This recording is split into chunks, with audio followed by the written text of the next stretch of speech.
So we have cubic, and I explained to you that the cubic is gonna be equivalent to that. Sum of the cubes equals to that.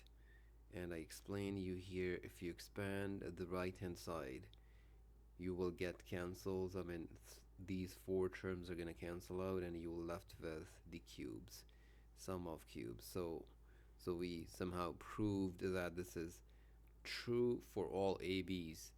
So we use that formula in here, and now looks like cubic, but we have to make whole cubes. Now 4 is equals to, sorry, 64 is equals to 4 cube, right?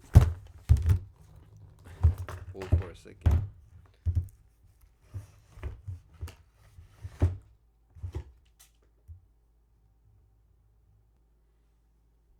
So we write 4 cube,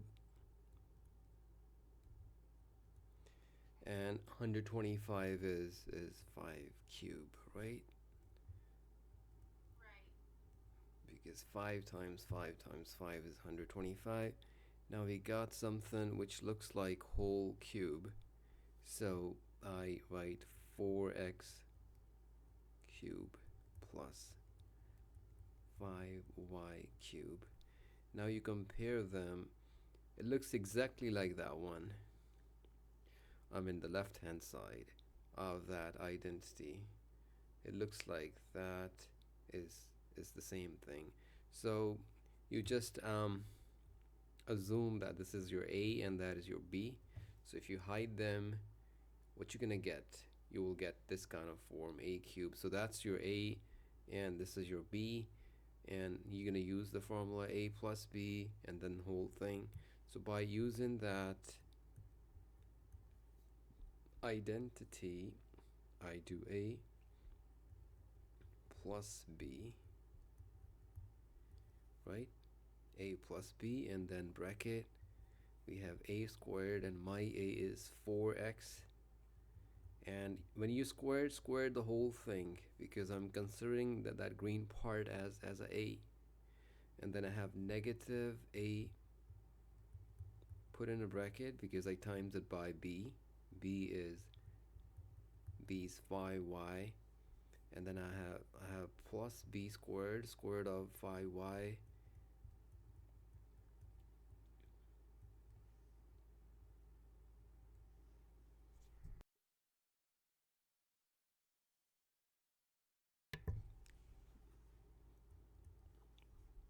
Is it all right, Mackenzie?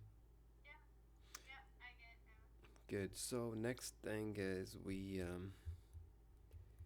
have to make all possible factors, and let's see what we get there. We got 16x squared, and 4 times by 5 negative 20xy. 5 squared is 25y powered by 2. So you distribute 2 and the 2 on all those numbers, and that's what we got. And that's a complete factorization until this is a complete squared. Now we know that we cannot make factors of that further, so we just stop there. So we did complete factorization of that question. That was a part. Now, do you want to do any other question from there?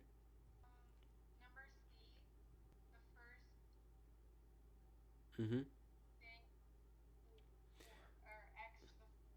All right, let me write number C here, and then we go over that one. All right, so we are doing this problem, and we're gonna find, let me call it f of x. Now we find such a x for which f of x is 0, and we're gonna call that value 0 of the f of x. Now with what x value makes it 0? You can try with a couple numbers. 1 does that. Let me check it. 1 minus 2 plus 2 minus 1. That's right. Becomes 0. So we figure out such a number which makes f of x 0, and that number is 1, right? So you can write here if you want, but it's not required. If f equals to 1 is the 0 of the function, then x minus 1 is going to be the factor of f of x, or whatever you want to call it, this equation. I named it f of x, you can name it. Now, if that is a factor of f of x, then it must divide it completely. Completely means after dividing it, your remainder is going to be 0. Let's do a long division. Do you like a long division or the synthetic?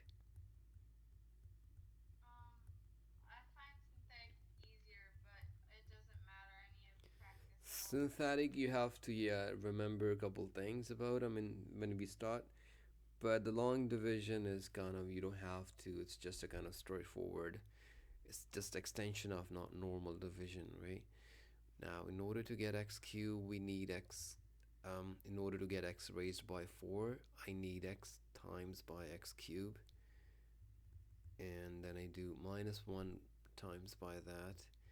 I'm not explaining because you already know that, right? So I'm just doing that thing quickly. Now I subtract that whole part from these two, and I get 0, and then minus positive, I get x cubed, and I bring it down to x, and now x times what number is going to be x cubed plus x squared. X times by x squared is x cubed. Negative 1 times by that is negative x squared. We subtract this whole thing from that. So x cubed minus x cubed is 0. Negative, negative, positive. So we got x squared. That doesn't interact with x squared. These are two unlike terms. So I write it here, and 2x also stays. Plus 2x. Right? Now, next thing is x squared. So x multiplied by x is going to be x squared. And then minus 1 times by that is minus x. Now I subtract them, the whole thing from the top. X squared minus x squared is 0. And negative becomes positive. So 2x plus x is 3x. Now I bring this guy down here, which is negative 1. Did we do some mistake there? It looks like we are missing something. Probably not. Let me see. X cubed. And then negative x cubed. And we. Alright, so we got. That cancels out. And we got. Oh, we see I did a mistake. It's negative. Because when you do them, that's going to be positive. So negative 2x cubed is going to be negative x cubed. And now when you times x by negative x squared, then you're going to get negative number. So there's a tiny mistake. Negative 1 times by that is plus x squared. Now that cancels out, and this one is going to be 2 negative x squared plus 2x. Now I need a negative number there in order to get negative x squared, so I do minus, and I get negative x squared. And what we do now, we do minus 1 times by that, which is gonna be plus, right? Yep. And now minus, it's gonna be just x when I subtract it. When I subtract this x from that, I get x minus 1. So we do just need plus 1. 1 times by these two is gonna be x minus 1. So remainder is 0. So x minus 1 completely divided f of x. Therefore, now f of x is equals to the factor that we just figured out. Let me write it on the right hand side here. So I do write f of x is equals to a factor which is x minus 1, and the quotient after dividing f of x with that I got this thing, so I write it there.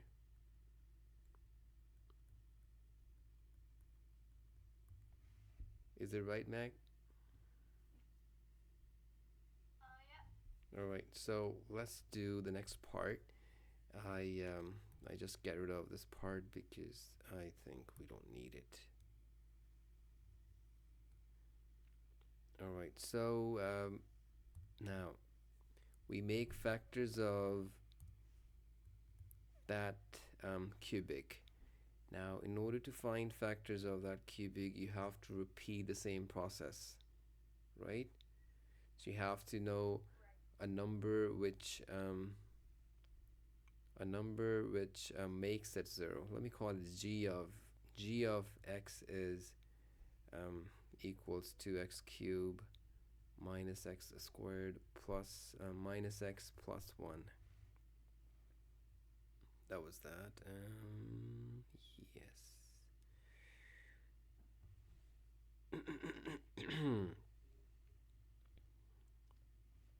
Now, what x values make it 0?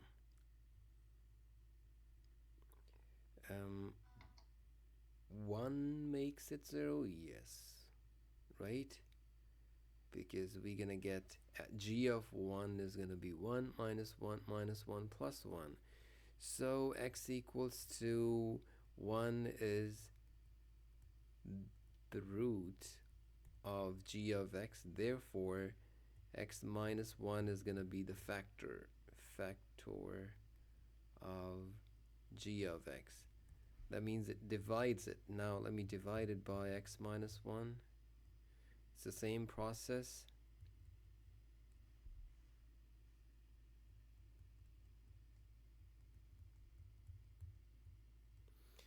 X times by what number is going to be x cubed? X power 2, right? That times that, x cubed. Now, negative 1 times that is negative x squared. Now we subtract it from these two numbers. X cubed minus x is 0. Negative x squared, negative, negative, positive is also 0. So both of them are gone. Now I bring down this one, negative x. And now I also have to bring down plus 1 because we have two numbers, right? So now we do find a number x times what number is going to be that? Minus 1. Yeah. So negative 1 times negative 1 is plus 1. So subtract them, we got a 0. So we figure out x minus 1 was the factor and the quotient is that. Therefore, g of x is x minus 1, this factor, and the quotient, which is that. So I write x squared minus 1, and yes, that's right. So we figure out that gx, the second equation that we had right there, this part, is equals to that equals to x minus 1 and x squared minus 1, right? That's what we got there. So we replace g of x with this whole thing. So we replace x minus 1, x squared minus 1.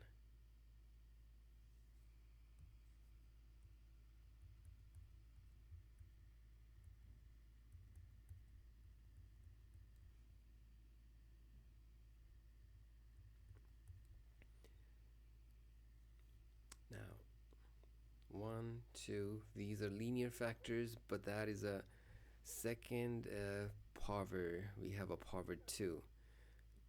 Do you know how we can expand it?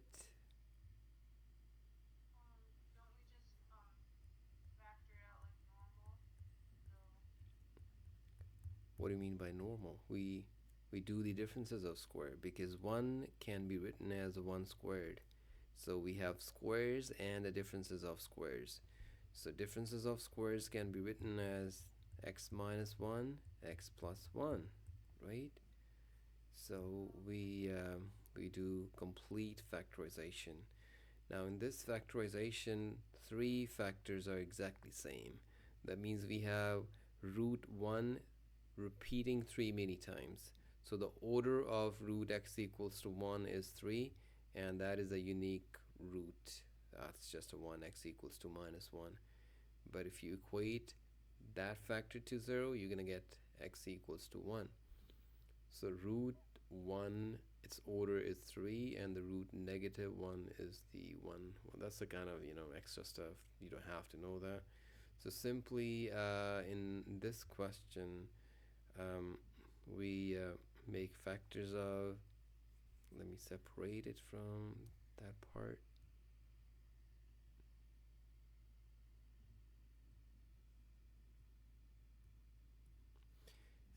That was a C part. Make sense to you? Alright, Mackenzie. That was C, and alright. Try to do next one here.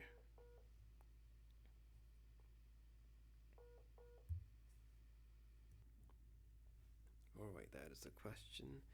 X belongs to C. Was it Z or C? The question is saying C, X belongs to C, but we have Z. So it's a small typo. Let me write instead Z there, Z, because the variable is Z. So solve for the Z, and Z belongs to C. That means Z can be a complex number. That means maybe it's not real, but complex. Anyway, so now we see that we have Z cube and Z. Z is common in these two terms, so I take it out. Z is common, and I left with Z squared minus 4. So we factored out Z from that. Now in the second bracket, we see a negative sign, and we also see that there's a squared. And there's chances of making the differences of squared, right? Now, can you make it convert it to the differences of squares? The second one, the second factor?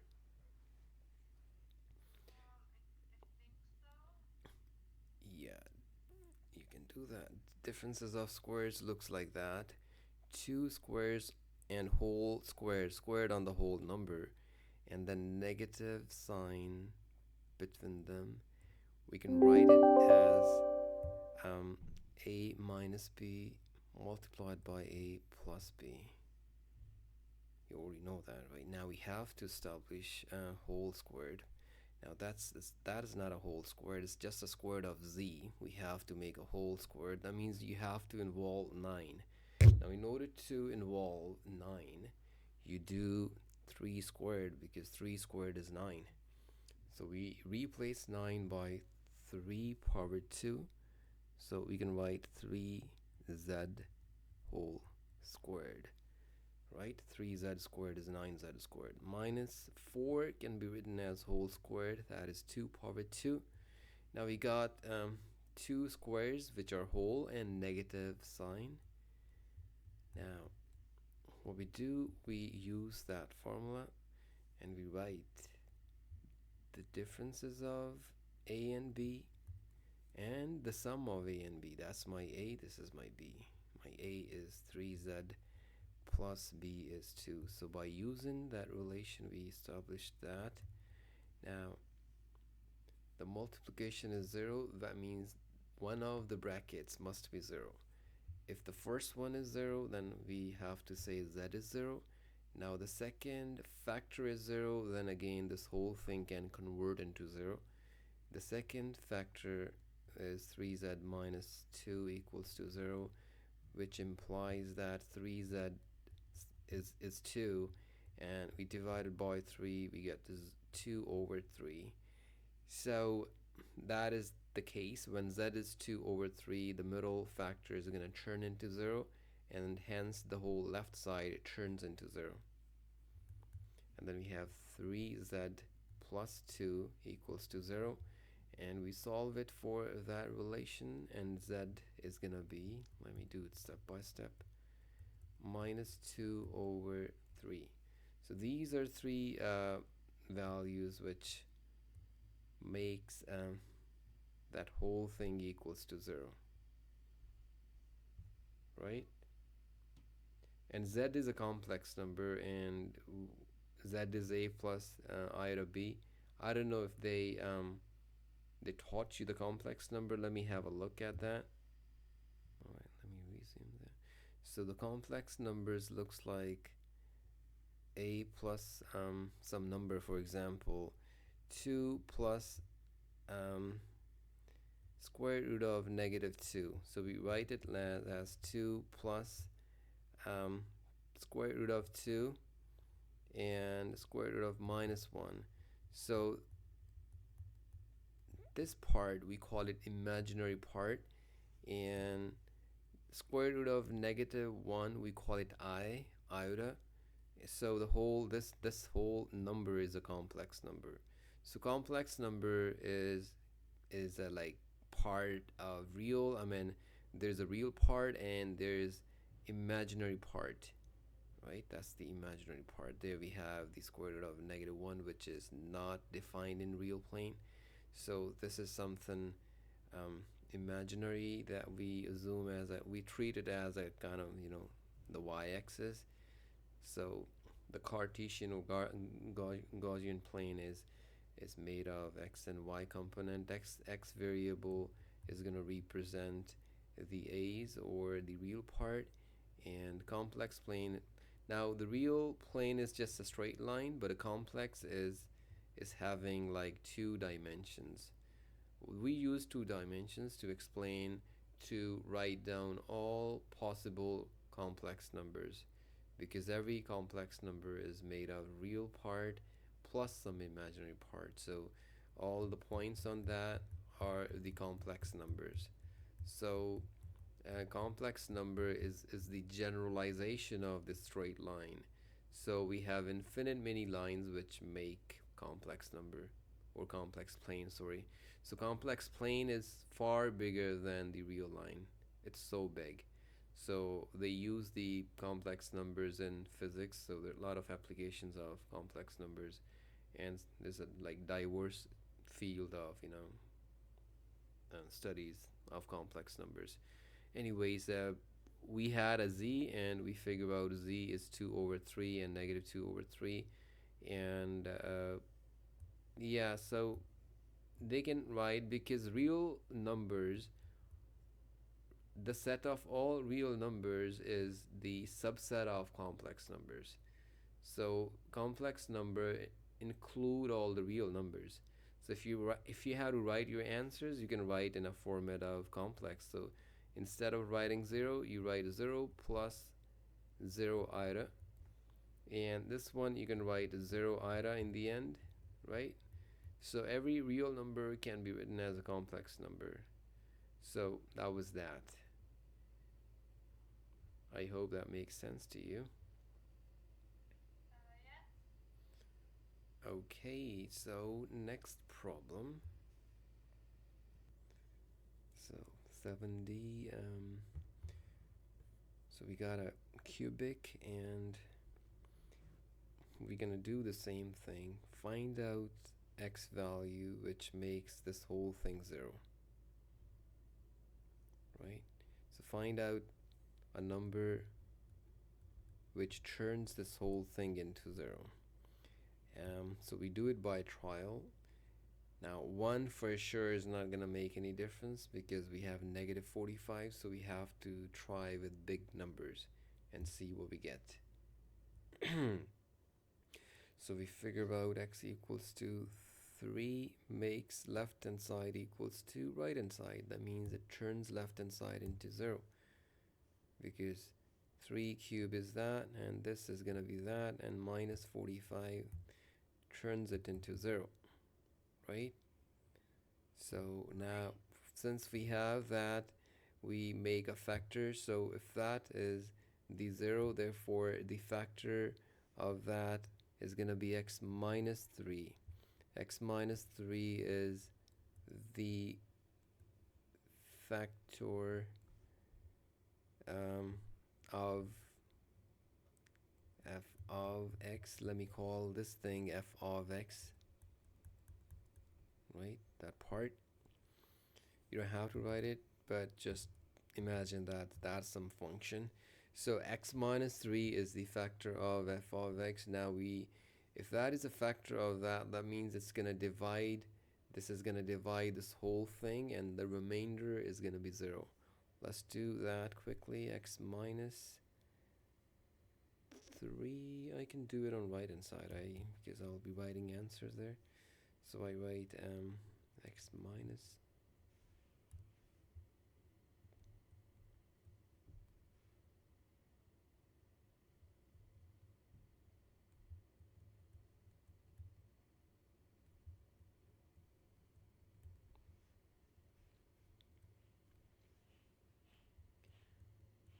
x times x squared is x cubed.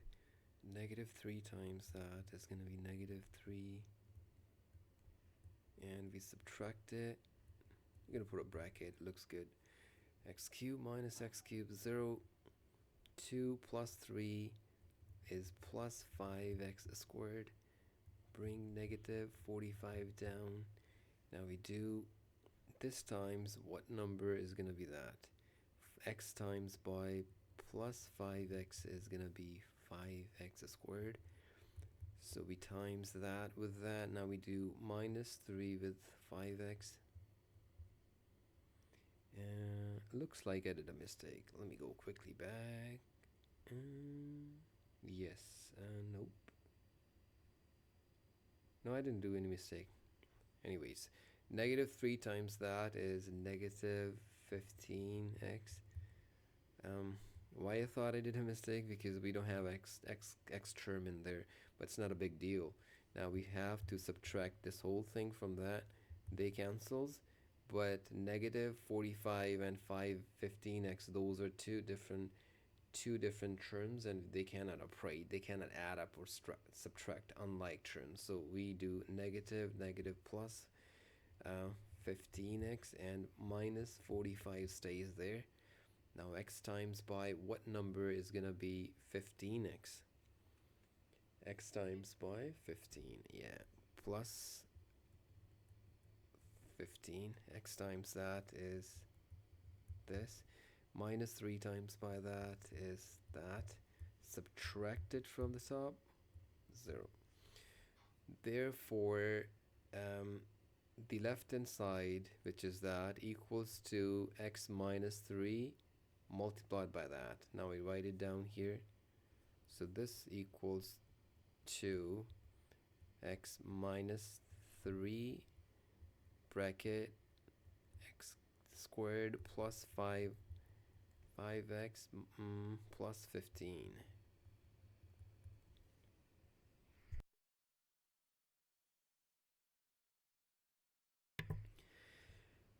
Now the next thing is making factors of this quadratic equation. That's my 5 looks like. 7. Alright, so what we do with the right hand side, this bracket. Now in order to make factors, we have to find two numbers which add up to 5 and they multiply to 15. Now 15 is 5 times 3, right? So we don't have any factors which will make it, we have to find complex roots, that therefore let me do it now. Now they gave us this statement, this whole thing equals to 0. That means you have to find the zeros of this function. So I write equals to 0 here as well, because that whole thing equals to that, and that equates to 0.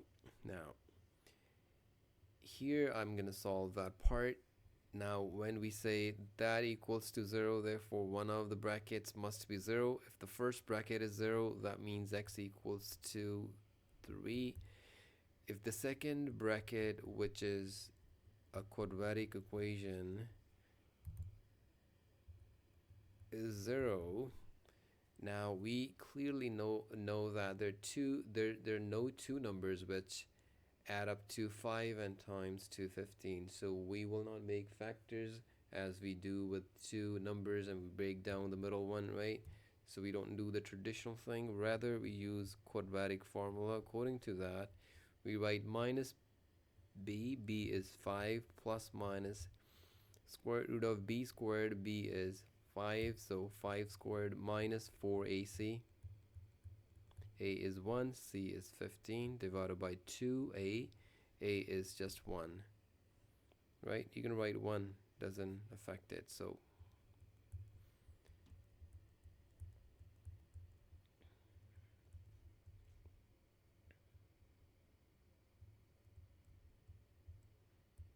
over 2. Now, here we have two factors, two x values, one with positive sign and the second with negative sign. So what is that? 25 minus 60. That's going to be yeah, that's right. Divided by 2, right? Okay, so now this that is a negative number, and we know that cube root, a square root of a negative number, we call it iota. So I do write it negative 5 plus minus square root of 35 and square root of negative 1, which we call iota, over 2. And I keep writing negative 5 plus minus 35 is 7 times by 5, so we cannot simplify that, rather keep it as it is, and we have iota over 2. Therefore, this implies that x equals to negative 5 plus square root of 35 iota divided by 2, and negative 5 considering negative sign this time. So we have two signs there. We consider both of them and we got two complex roots there. So what we got, we have two zeros. The first one is this one, and the last two are these two. So these are the solutions of that equation, or of the zeros of f of x. Like if you consider this left hand side as f of x, then we're gonna say that these are the zeros of f of x, or the roots of that equation, x-intercepts, right? Any question in this one? I mean, any inquiry, anything that you don't, or you're not clear enough about? I Yeah, it's pretty straightforward. Pardon?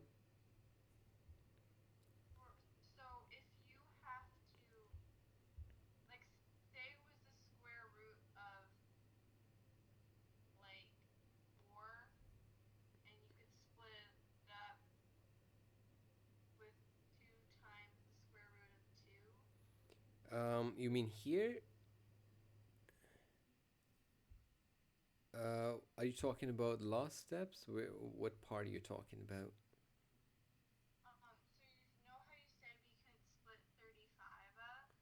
Okay, 30. I You mean simplified 35? All right. So for example, 45. Now 45 is 4 times by 9. Sorry, not 5 times by 9 is 45. Now we can simplify that thing because that is written as, right, that is equals to 5 times 9, and we distribute square root on both of them because there's a multiplication. So you can write, you're allowed to use do that. And now that is 3, so we left with 3 square root of 5. So that is a kind of simplification that we have for 45 because we have a whole squared. But in 35 we don't have a whole squared. If you do 35, it's gonna be let me do it here. 35 is 7 times 5, and we don't have both of them are prime numbers. But there, in this case, 9 wasn't a prime number. 9 is a whole squared. And square root of 9 is 3. That's why we could have done that way. But in this case, we don't have a whole squared. So we just keep it as it is. So that's not a big deal until you don't do any sign mistake in there. So plus minus is indicating that there are two roots. And obviously that's a complex root because we got a square root of a negative number, which is negative 35. So whenever you get a negative square root, you must have complex roots. So we got two complex roots. That means the function is meeting the real x's once in reality at x equals to 3, and 2 times imaginary meeting. Like, it's kind of weird thing to explain. Let me do it there. We did it in the curve sketching though. X equals to 3 and y-intercept is a negative 45, and let's say this is there. So graph is somehow going here. Probably the graph goes like that. Yeah, it goes like somewhere like that. Something like that. So in reality, it's meeting on -3 only. That means because that's a cubic, in a cubic we must have 3 roots. The highest power is 3, so we must have 3 roots, and that means 2 roots are complex. They are not visible on the complex plane. They are just imaginary roots, and these are those roots. Those are complex roots, sorry, and they're made of imaginary number and a real number on the same time. Um, that was that. Next one.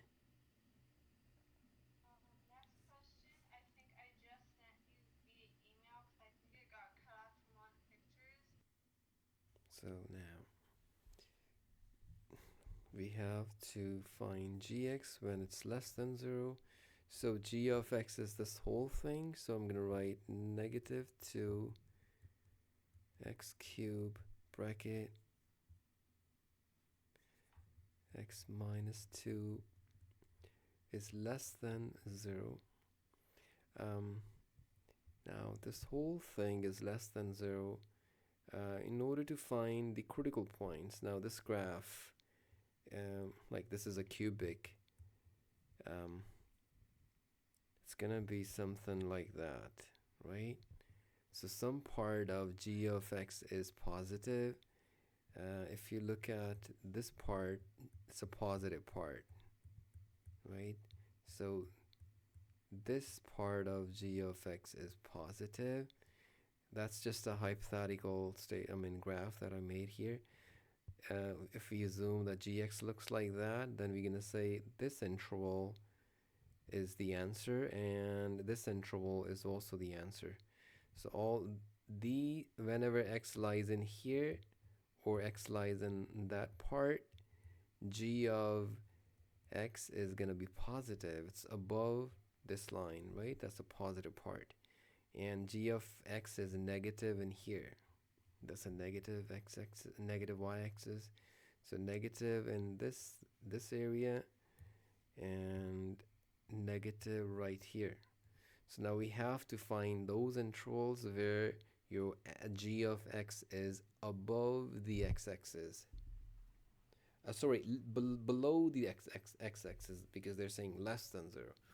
So we have to find those intervals, where g of x is below the x-axis. That means it's negative, right?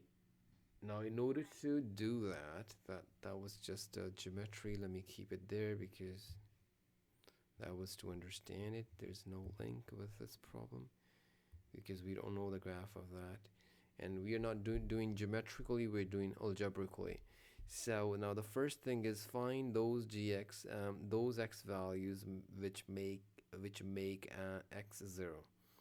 Now g of x is gonna be 0 if this whole thing is equals to 0. Let me write it here, or probably I'll do it here. Yes, negative 2x cubed x minus 2 whole squared equals to negative 2x cubed bracket x minus 2 bracket x plus 2 equals to 0. Why do I put it equal to 0? In order to find those points where graph is becoming 0.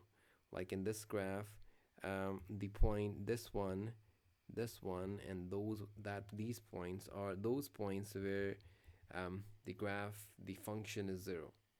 So those are the critical points. So we find the critical points from there, and in order to find critical points, we solve that part, and this thing is gonna be 0.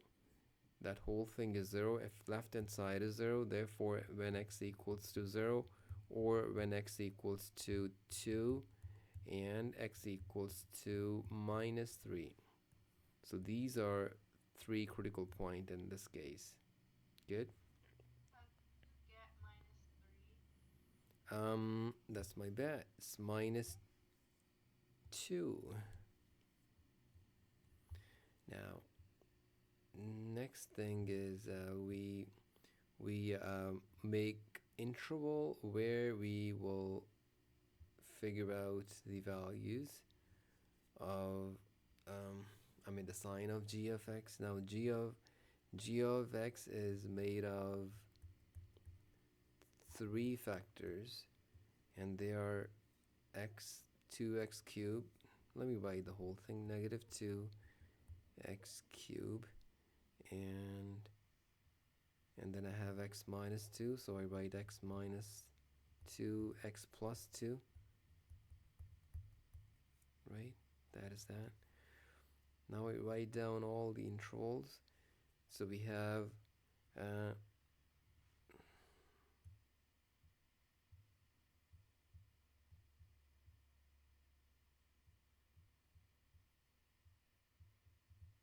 minus 2, 2, 0. So how many intervals do we have? We have this interval, and then we have between minus 2 and 2, right? And we have then that one, and then we have fourth interval, that one. So we have to find all signs for these guys right here. So we find their signs for these values. So the first interval is negative infinity to minus 2. So I write minus infinity to minus 2. Within this interval, find any x values within that interval. For example, pick minus 3. If I substitute minus 3 in here, it's gonna be positive. Minus 3 there is gonna be negative.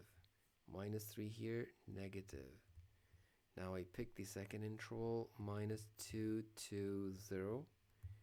Any number within that limit is, let's say, negative 1. We check it for negative 1.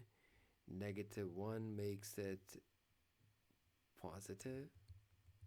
Negative 1 makes it negative, and that's going to be positive. So you can pick any number from, for example, this region from minus 2 to 0.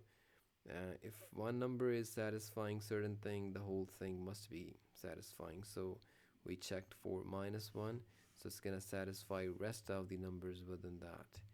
Now we do the next interval, 0 to 2. Now that part is negative here. For example, if I pick 1, 1 lies within that interval, right? So if I pick 1, 1 makes it negative, and 1 makes that one negative, That's gonna be positive. And now the fourth one, let me use some other pen. It's gonna mix up with that part. I use something light. Now I do 2, 2 plus infinity. I do 2 to infinity. And for that interval, we gonna have, for example, 3 is gonna be negative, and that's gonna be positive. I don't know why I write infinity there. Negative, positive, and that is positive. Now the sign v g of x is made of this times that times that. It's a multiplication of all of them. So in that interval, g of x is gonna be plus minus 1, the multiplication of them. Multiplication of plus minus, that's gonna be plus. I will not repeat all those things because you already know that, right? Plus minus plus, the multiplication is negative, and there it's gonna be positive and negative. Yes, negative. Now, we are interested in those x values when g of x is less than 0. Less than 0. So which values make it negative?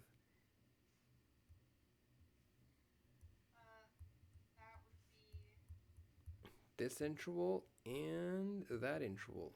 So we write down the interval. So whenever x lies within, whenever x belongs to minus 2 to 0 or 2 to infinity, g of x is gonna be negative.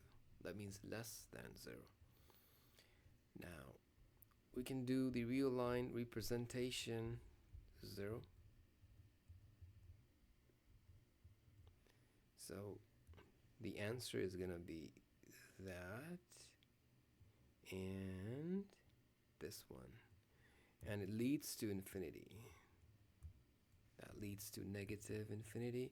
So the solution set is all numbers from here onwards and within that, right? Within that limit, where minus 2 is not included and that is also not included. Open intervals, right? So that is the solution. So you can also write it as like x is whenever x is bigger than minus 2 and less than 0, union by, so union of that set, union by when x is strictly bigger than 2, these two intervals. That's the another way of saying it, right? So yeah, this one or that one. So either way, it's just a way to explain those things. Now, how much does it make sense to you, Mac?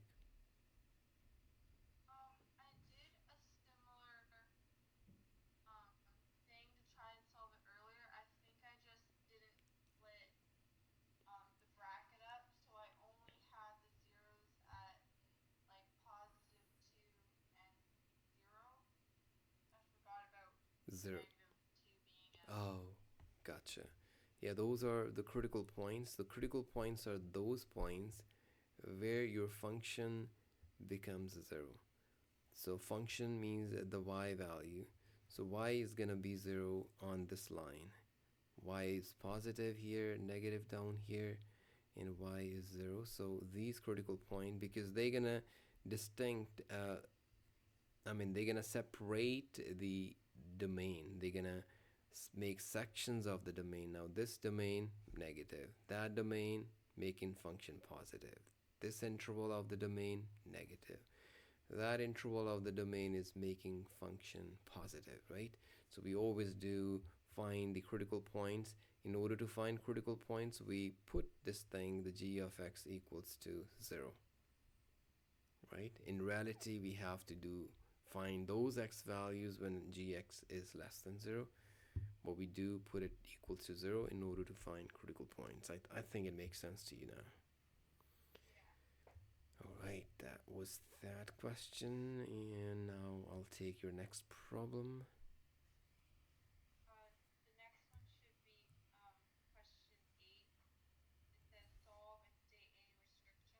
Question.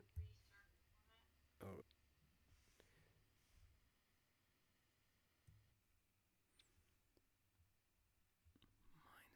-4. Number 7, G is that, and we have to solve for x lies um, within 0 and 2 pi. So find x values within that limit. Now the question is find all those x values for which this is equals to 0.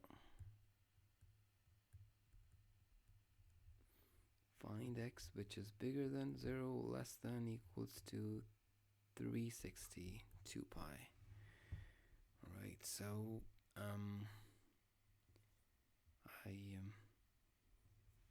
I look at that question and it looks like a quadratic equation, right? Like second degree equation. But the thing is that we don't have the same variable like we have cos x and sin x. Let's try to substitute or switch it to sine form. And we know that cos squared theta or cosine squared x equals to 1 minus sine squared x. So 1 minus sine squared x is cos squared x. By using that formula in here, by using that identity, we got 1 minus sine squared of x minus sine of x. Negative 4 equals to 0. Now, expand this bracket.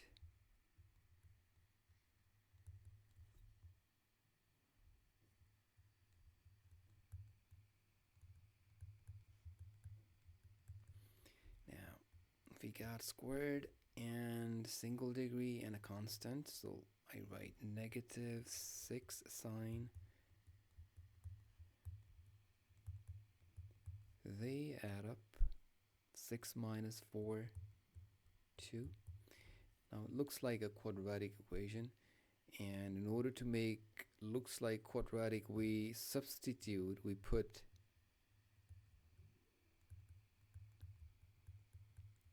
y squared minus y. I substituted sine xy in that equation in order to solve it.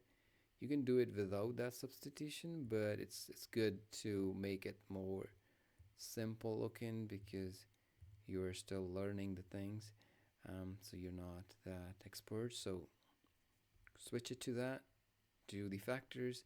Now which two numbers multiplied to the sides and add up to -1?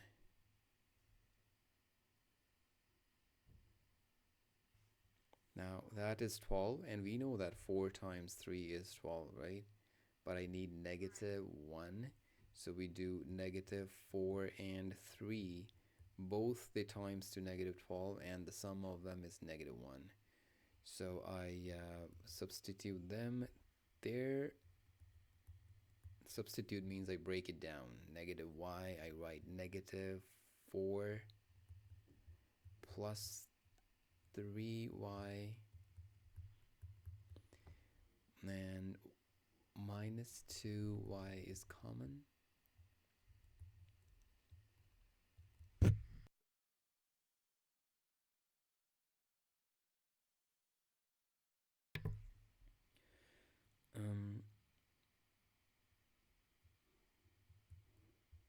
And there's nothing common in the last two. So I have this thing common. And I pull out that common factor. 3y plus 2 is a common factor. And the remaining, these terms, they're going to stay inside the bracket. that equals to 0 if y equals to minus 2 over 3 or 1 over 2. So those are two y values, and what is my y? My y is sine of x. So I substitute sine of x back in here and I solve it for that. So my sine, my y equals to sine of x, and y is negative 2 over 3.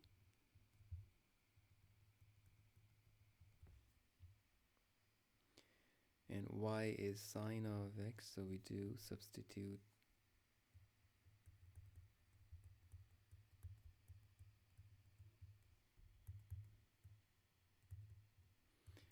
Now these are two different equations.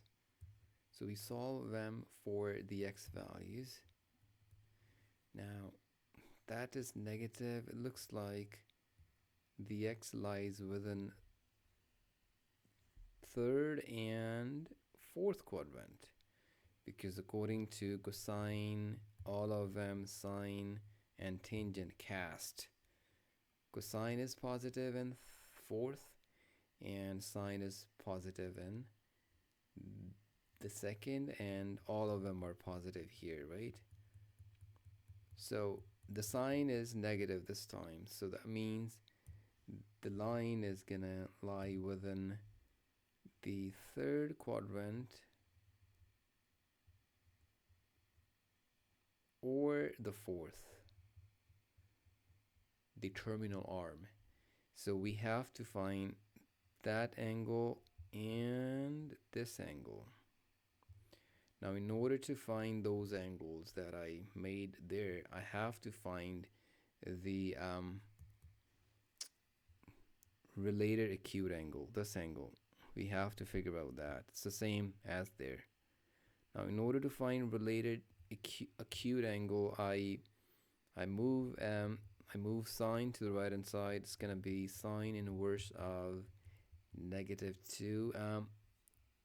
Let me write beta actually, because we use a special sign for beta. So rather write beta equals to sine inverse of the positive number. Make it positive. Why we're doing that? We want to find this blue part, this angle, tiny angle there. We call them related acute angle. Once you know them, you can find those red angles, these lines. Now, if you use your calculator, probably you're gonna figure it out. I got negative 41.8. Repeat it again, please. Negative 41.8. You got a negative because you considered a negative sign. So that's why I told you consider positive. If you consider positive, you're gonna get a positive number. Now that's your beta, related acute angle, and I'm interested in angle which is starting from the right side of x-axis and ending on the terminal arm. In order to find this angle, you go all the way from here to there, 180. 180 plus related acute angle. So we do theta equals to, not theta, we call it x because they're using variable x. X equals to 180 plus 41.8, and you can call it x1, and x2 is gonna be that second red angle, which is from starting right there going all the way up to this point. So in order to find that angle, we do 360, because from here to there, 360 is a whole circle. 360 minus 41.8. Now they're using the radian form. You can use the radian form, but I don't know if they will allow you to use the radian, or I don't know, whatever they prefer, but that's one of the way. So these are two angles. You can add them up, subtract them, pretty simple. Now we have to look at the second equation, and the second equation is positive That means sine is positive. That means that the arm is going to lie in the first quadrant or the second. The reason is sine is positive in both of these quadrants. So the required angle is this one and that one. Now, in order to find those two angles, you have to figure out this part, this angle. We call it related acute angle, and the same process. You write beta. Beta equals to sine inverse of 1 over 2, which is 30 degrees. And we write 30 degrees, and if they want answer in radian form, you're going to write pi over 6. But I am writing answer right now in terms of the degrees. So my x value, this x value on the top, I call it x cube. Sorry, not x cube, x3, x sub 3. That means third value of the x, which satisfy the equation, is gonna be this angle, which is same as the related acute angle. So I write pi over 6 or 30 degrees. And in order to find second angle, which is starting here and ending right there, so in order to find this angle, we do the whole thing, that much, minus this part. Now the related acute angle is same. Related acute, both sides, it's the same angle. It's still 30 degrees there. So in order to find this angle, we do 180 minus that part, which is 30 degrees. So x4 is gonna be 180 minus 30. So we got 2 roots there and 2 values here. So these 4 values are the answers. So they're gonna make this whole equation equal to 0. So for these x values, for these angles, that is gonna turn into 0.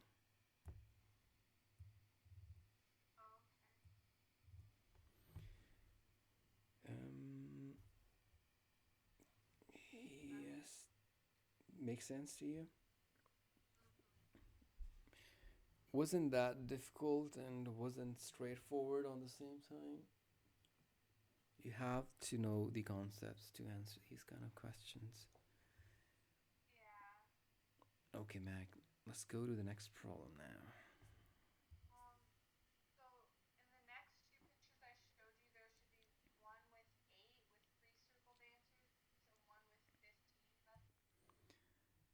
So this problem, yeah, that's right. You multiply both sides by r squared, and by doing that, we get 0 multiplied by r squared is 0, and 8 pi r squared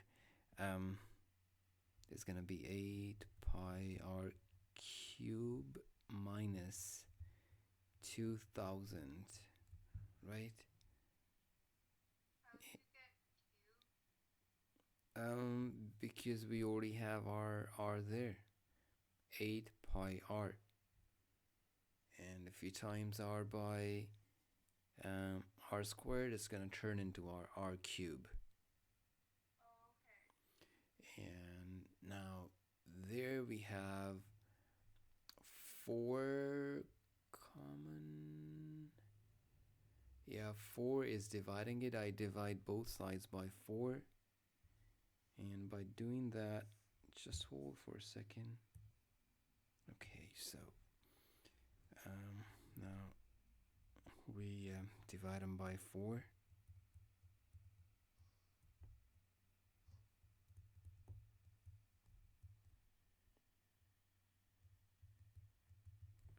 And next thing is, even though they're divisible by 8, I don't know why didn't I recognize that. Now we divide it by 2, both sides by 2. got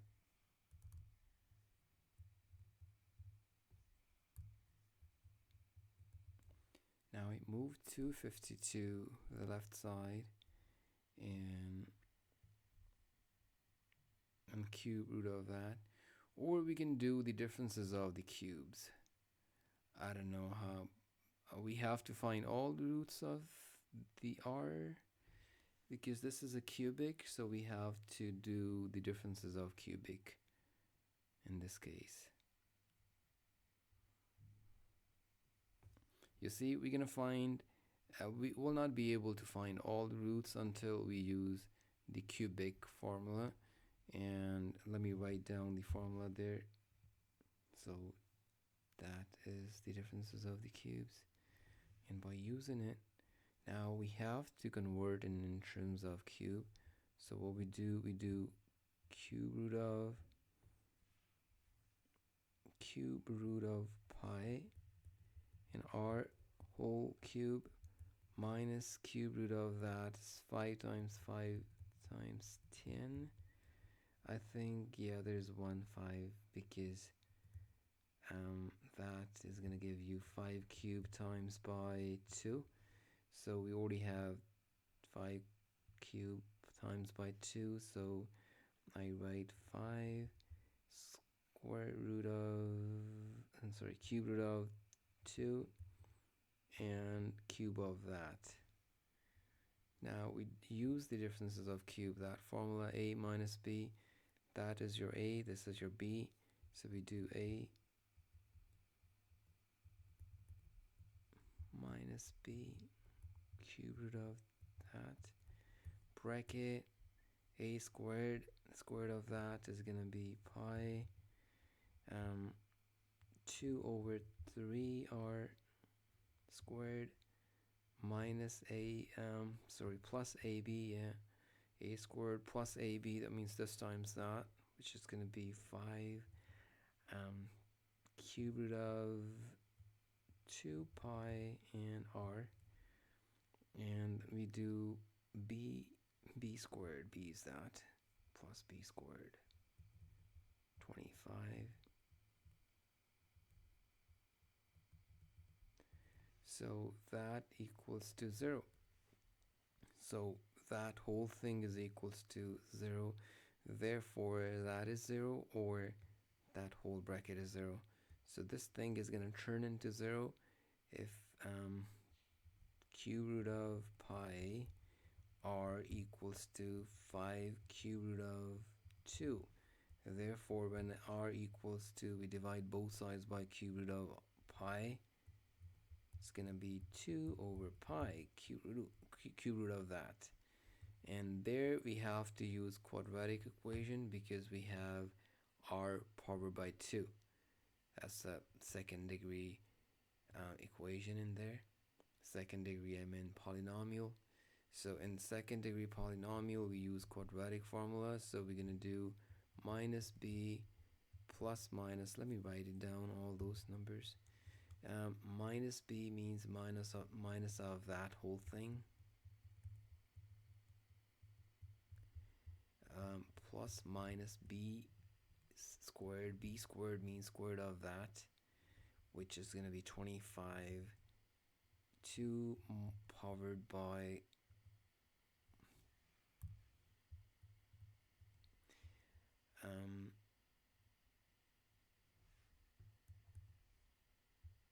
minus 4a. C is 25 over 2a, and a is pi raised by 2/3. Now negative 5 cube root of 2, and we do that's common, we can bring it out, or yes, that's common. You can write in a kind of common bracket, and 25 minus pi raised by, actually we have 25 common, so let's write it outside. We have 25 in both of them. So 25 times by that bracket, and inside we're gonna write down just 1, and then 4 times by that. Good. And cube root of this whole thing. Mac, you see that? Yeah. And divided by 2 pi raised by 2/3. So now that is your solution set, and we have a square root of that right there, which is gonna give release to that part. Let me show you how it's gonna happen. Negative cube root of 2 plus minus square root of 25 2 power by 2 over 3, and square root of 1 minus 4 that over 2 pi 2 over 3. Now that stays as it is, plus minus square root of 25 is 5, and when you do 2 power by 2 over 3, and the square root is gonna be the power 1 over 2, which cancels it, so you're left with cube root of 2. So that's gonna be cube root of, let me erase that, we don't need that, cube root of 2, and this whole thing stays inside 1 minus 4. Now you can write those two roots separately with the positive sign and negative sign, and even you can drag out this thing common. Negative 5 cube root of 2 is common, so you can write it outside. And but yeah, you have to write plus sign and negative sign for both of those roots. So yeah, that was a kind of weird long question. So r is equals to that, and r is equals to these two roots that we have there. And we must use this formula, otherwise we will not get all the roots.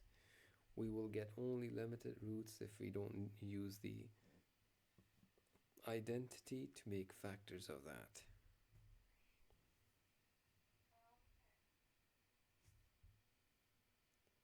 You can ask me questions regarding this problem. No, I think it's good. It makes sense. Yeah. So just go over that and do those steps in order to, have more command on these kind of questions. And next part was So I think I can do D now because we did C, but I was wondering how do you get rid of a negative exponent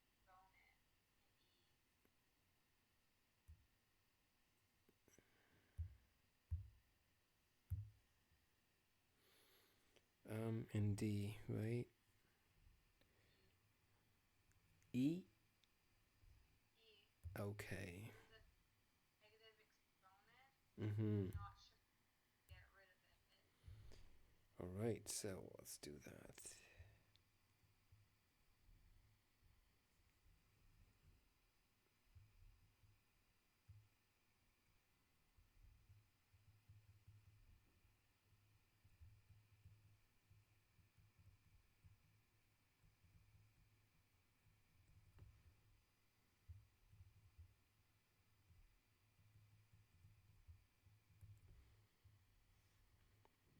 And state any restrictions, and in previous question we didn't state the restrictions, and I don't know what would be the restrictions on that one. Let me see.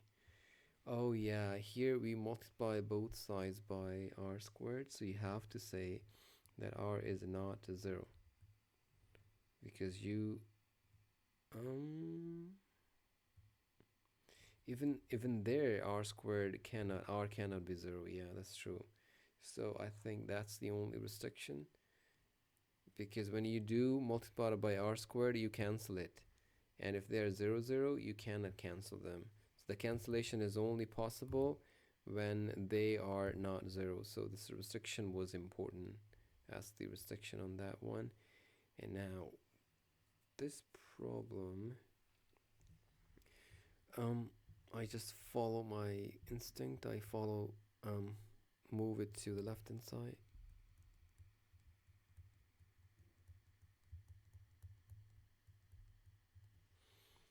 I I divide it by I divide both sides by 2x under restriction that x is not 0.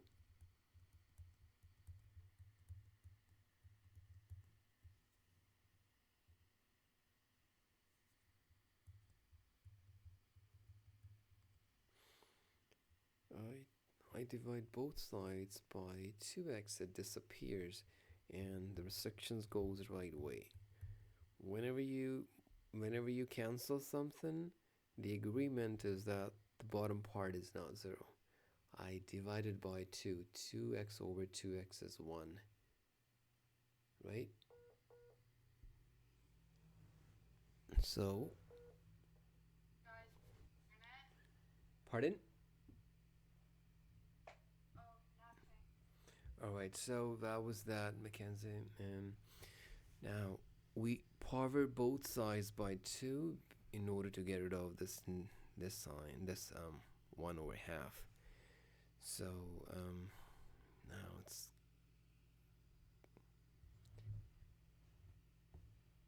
I don't know why I'm doing it that way. Rather, I should have switch it to, I could have make it positive by flipping it, and then I squared both sides. Really doesn't matter though, because 1 over 2. Alright, so I don't know why I'm overthinking about it. Let me write it down. This negative sign is gonna flip this whole thing, and the power is still 1 over 2. Now I squared both sides and I get 1 over 2x whole squared. And when I do squared on right hand side, it's gonna cancel out with 1 over 2, and we have that. And I do squared both of the numbers. 1 squared is 1.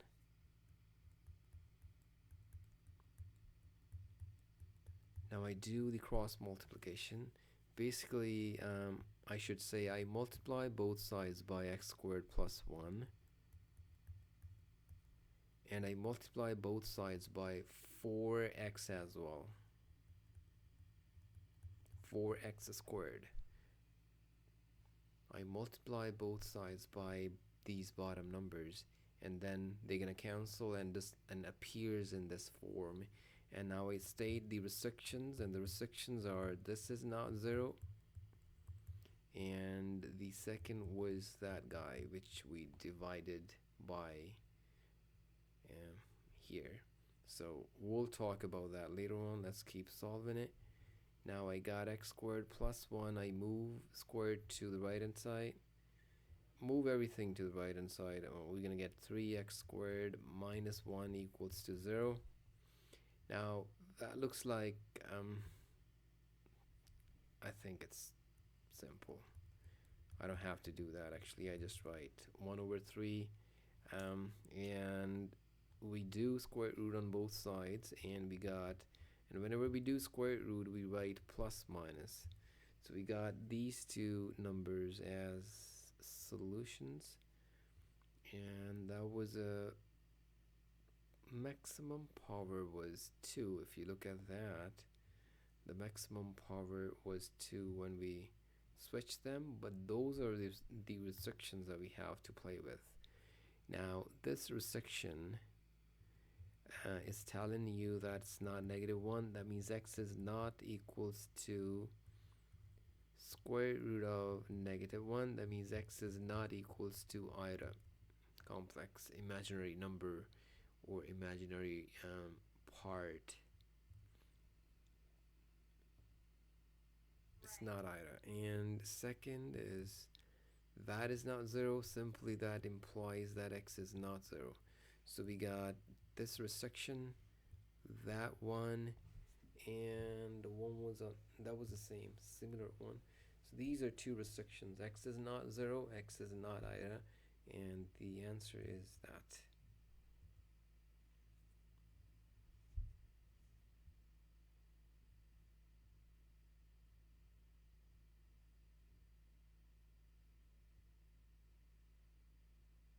I hope it makes sense to you, Mac. Yeah. All All right. right. Next question.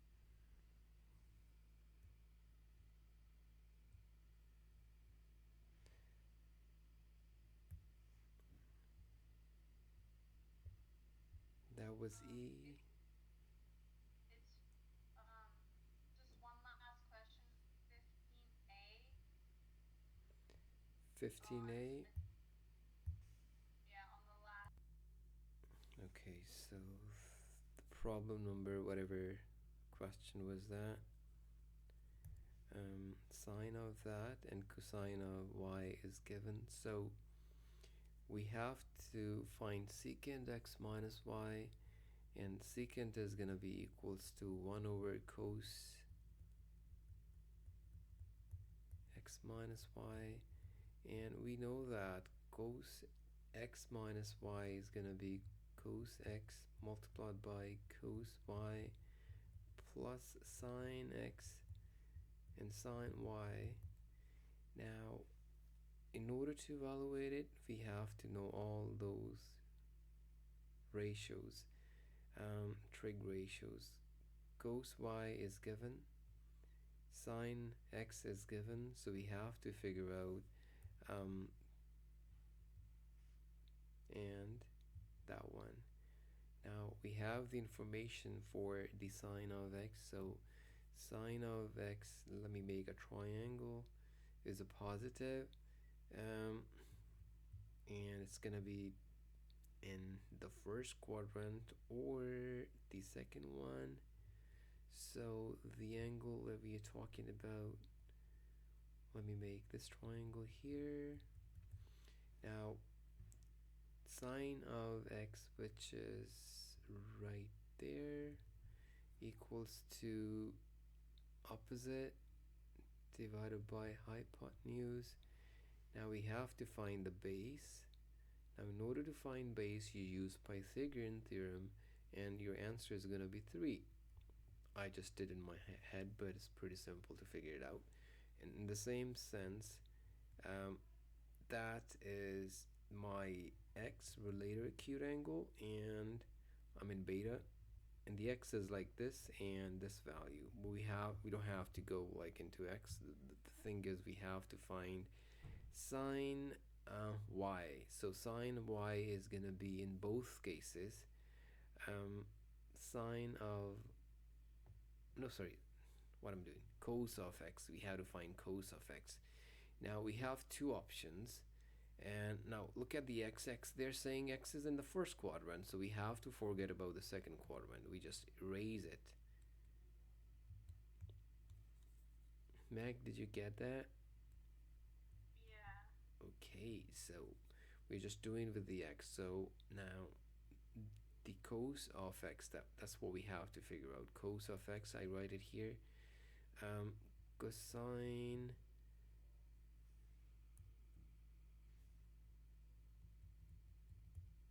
base and divided by hypotenuse. And in the same manner, we do it for the cosine y.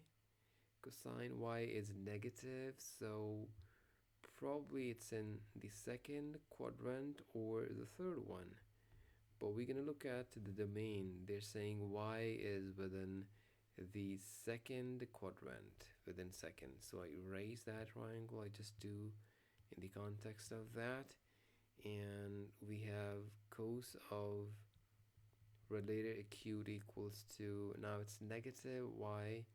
Um, we know that cos is adjacent, which is going to be negative 12 at this point, and the hypotenuse is 13. Now 13 squared minus 12 squared, square root is gonna be 9. So I did in my head, but you have to use Pythagorean theorem to figure it out. Alright? Okay. Now, since I have the the side lengths, I can find the required trig ratio, that is sine of y. So sine of y from there is gonna be equals to opposite side is 9 and hypotenuse is that. So we substitute both of the values into the equation and solve for that, right? We substitute them in there and we solve that part. And I think I have to have a look at that. Yeah, sine that equals to 1 over cosine x is 3 over cos y is negative 12 over 13. Sine of x is 4 over 5. Sine y is that. Now, next is we do the multiplication of them. They don't cancel, so 12 times that. The base is same though. Denominator is same. 5 times 13, which is 65. And 9 times 4, 36. Wow. That's 0. Let me see what's happening there. So we got 0 over something. Now it flips and we get 1 over, basically we get 65 over 0. So not defined. Let me have a look at that. So what was the secant x minus y? Secant, okay.